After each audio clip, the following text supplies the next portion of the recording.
સુરતથી સમાચાર પ્રાપ્ત થઈ રહ્યા છે।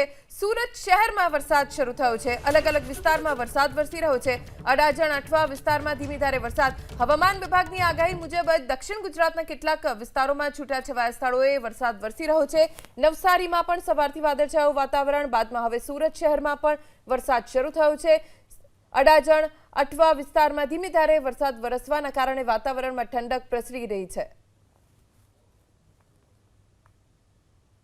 સુરત શહેરમાં વરસાદની શરૂઆત થઈ છે। સીધી તસવીરો તમે જોઈ શકો છો। સુરતના અલગ અલગ વિસ્તાર, ખાસ કરીને Athwa lines, Parle point, socio circle સહિતના વિસ્તારમાં અત્યારે હાલ વરસાદ છે એ શરૂ થઈ ચૂક્યો છે। ત્યારે આ દ્રશ્ય જોઈ શકાય છે। આ પ્રમાણે જે વરસાદની શરૂઆત થતાની સાથે જ વાતાવરણમાં ઠંડક પ્રસરી છે।